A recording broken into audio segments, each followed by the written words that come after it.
Le château de la Chapelle d'Angillon n'est évidemment pas le plus beau château de la Loire et de la route Jacqueur. Il y en a des beaucoup plus beaux que le nôtre. Mais c'est le château, et de très loin, le plus chargé d'histoire. On a 1000 ans d'histoire. Le petit royaume de Boisbel, 1000 ans sans impôts. On frappait monnaie. Dès le XIIe siècle, nous avons 2 constructeurs de cathédrales qui naissent ici. C'est remarquable. Paris et Bourges. L'un termine Paris, d'où l'expression « ça ne va tout de même pas durer 107 ans », date à laquelle ça a été inauguré, et l'autre, prenant modèle sur Paris, a démarré la cathédrale Saint-Étienne de Bourges. Alain Fournier est né dans le village, donc nous avons le musée Alain Fournier, on le met à l'honneur, il le mérite grandement. Mais la princesse de Clèves a régné ici, et du coup elle a été immortalisée par Madame de La Fayette. C'est le premier roman psychologique de la littérature, c'est remarquable. Nous avons les d'Albret qui ont régné ici, et l'une des premières princesses, Marie d'Albret, 3 femmes exceptionnelles, ce qui ne doit pas vous étonner puisqu'on est en France, et elle a réalisé la très belle galerie qui est dehors, qui est véritablement unique. Unique quant à sa conception. Ce sont des colonnes à double galbe, il n'y en a qu'une en France, c'est celle-là, avec un anneau, une couronne au centre. Et sous cette galerie, on jouait au jeu de paume, et on explique aux gens ce qu'il en est. Nous avons après Henriette de Clèves, qui va hériter des 85 villages et hameaux, le petit royaume de Boisbel. Et elle épouse un garçon très connu, Charles de Gonzague, duc de Mantoue, Mantova. Charles de Gonzague apportera à Nevers les ateliers de la ville italienne de Faenza, d'où le nom La Faïence et d'où la richesse de Nevers. Charles de Gonzague et Henriette de Clèves, malgré son immense beauté,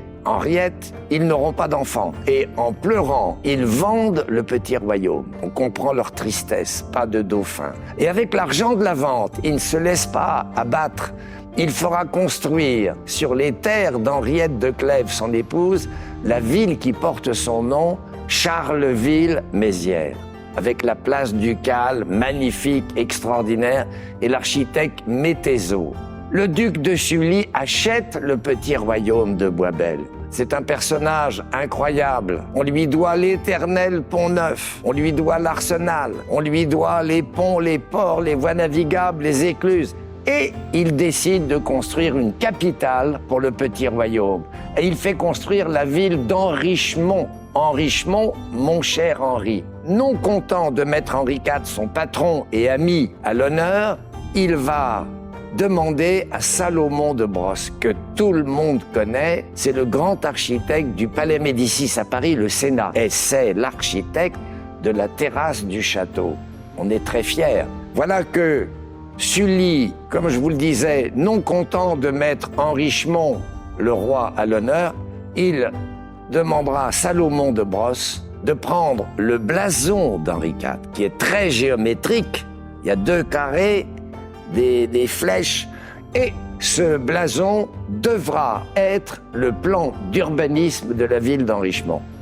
C'est unique au monde, c'est pas compliqué, unique au monde, d'avoir 2 fois la mise à l'honneur du roi Henri IV. Notre visite est truffée d'histoire, truffée de littérature, truffée d'objets extraordinaires parce que nous avons eu ici, par la divine providence, énormément de cadeaux. Notamment, il y a une collection de costumes albanais, puisque nous avons été au service de l'Albanie royale. Et puis, nous avons bien sûr le musée Alain Fournier. Nous venons d'ouvrir une pièce remarquable sur l'armement médiéval. Et c'est Louis XV qui achète le royaume de Boisbel. C'est cocasse. Pour unifier la France. Ici, nous avons beaucoup d'expressions, beaucoup de définitions, et à la fin de la visite, on offre une dégustation d'Hippocrate à nos visiteurs.